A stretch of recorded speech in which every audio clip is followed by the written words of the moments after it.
வணக்கம். வழக்கறிஞர் தர்மராஜ். இன்றைக்கி நம்ம கன்சியூமர் கேஸ் அவேர்னஸ் பற்றி பார்க்க போகிறோம். நுகர்வோர் சம்மந்தப்பட்ட விழிப்புணர்வு பதிவு இது.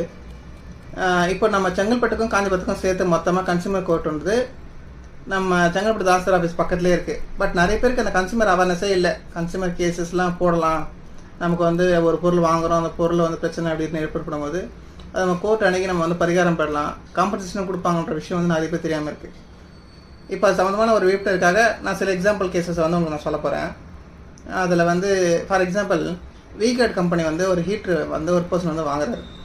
அந்த ஹீட்ரு வாங்கின 2 மாதத்தில் வந்து அது வேலை செய்யலை. ஃபர்தராக அவர் வந்து ஃபோன் பண்ணி சர்வீஸ் கூப்பிட்றாங்க, ரெஸ்பான்ஸ் பண்ணல, ரீப்ளேஸ் பண்ண சொல்கிறாரு, அதுவும் பண்ணல, ரிப்பேர் பண்ணி கொடுக்க சொல்கிறாங்க, அதுவும் பண்ண முடியல. அதுக்கப்புறம் வேறு வழியே இல்லாமல் அதுக்கப்புறம் கோர்ட் அணுகிறாரு. கோர்ட் அணுகிறது கோர்ட் சொல்லுது, இந்த மாதிரி சர்வீஸ் பண்ணி தரல, நீங்கள் ரெஸ்பான்ஸாக பண்ணலாதனால இவருக்கு காம்பன்சேஷன் வந்து 5,000 rupees-ம், இந்த கேஸை ஃபைல் பண்ணதுக்காக லிட்டிகேஷன் எக்ஸ்பென்ஸ்க்காக ஒரு 5,000 rupees-ம் சேர்த்து மொத்தமாக 10,000 வந்து காம்பன்சேஷனாக போட்டிருந்தாங்க. அந்த அமௌண்ட்டையும் 30 days-க்குள்ளே கொடுத்துடணும். கொடுக்கலன்னா 9% இன்ட்ரெஸ்ட்டோட தவறும் பட்சத்தில் இருக்கிற நாளுகளை சேர்த்து அதை கொடுக்கணும். ப்ளஸ் ஃபர்தராக வேறு ஒரு புது ஹீட்டரையும் வந்து ரீப்ளேஸ் பண்ணி தரோன்னு சொல்லி ஆர்டர் கொடுத்துருந்தாங்க. அதேமாதிரி இன்னொரு கேஸ் ஒன்று, மேட்ரிமோனியல் வெப்சைட் கேஸு. ஒரு மேட்ரிமோனியல் வெப்சைட்டுக்கு வந்து ஒரு நபர் வந்து தனக்கு பெண் பார்க்கணும்னு சொல்லிட்டு விளம்பரம் கொடுக்குறாரு. அதுக்கு ஃபீஸும் பே பண்ணிடுறாரு. ஃபீஸ் பே பண்ணும்போது அவங்க எந்த ரெஸ்பான்ஸும் பண்ணல, இந்த மாதிரி பொண்ணு இருக்குன்னு சொல்லிட்டு எந்த ரெஃபரன்ஸும் கொடுக்கல, எதுவும் பண்ணலை. அவரும் ஃபோன் பண்ணி பார்த்து வெறுத்து போய் திருப்பி அவருக்கு கேஸ் ஃபைல் பண்ணுறாரு. அதுக்கப்புறம் அதில் கன்சியூமர் கோர்ட் வந்து அவங்களுக்கு வந்து 25,000 வந்து காம்பன்சேஷன் கொடுத்துருந்தாங்க. ஃபர்தர் இன்னொரு கேஸில் ஒரு நபர் ஃப்ளிப்கார்ட்டில் வந்து பர்ச்சேஸ் பண்ணுறாரு. அந்த பர்ச்சேஸ் பண்ணுற பொருளோட எம்ஆர்பி ரேட் வந்து ஆக்சுவலாக 53 rupees, ஆனால் அவர் 60 rupees கொடுத்து வாங்கியிருக்காரு.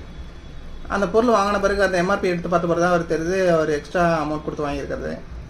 உடனே அவர் கன்சியூமர் கோர்ட்டில் வந்து இந்த மாதிரி 53 ரூபா பொருள் வந்து 60 ரூபாய்க்கு விற்றுருக்காங்க, நான் வாங்கியிருக்கேன்னு சொல்லி கேஸ் ஃபைல் பண்ண வந்தது. கன்சியூமர் கோர்ட் வந்து அவங்களுக்கு 50,000 ஃப்ளிப்கார்ட்டுக்கே வந்து ஃபைன் போட்டிருந்தாங்க. காம்பன்சேஷனாக வந்து அந்த நான் பார்ட்டி கொடுக்கணும் அப்படின்னு சொல்லி கோர்ட் ஆர்டர் கொடுத்துருந்தாங்க.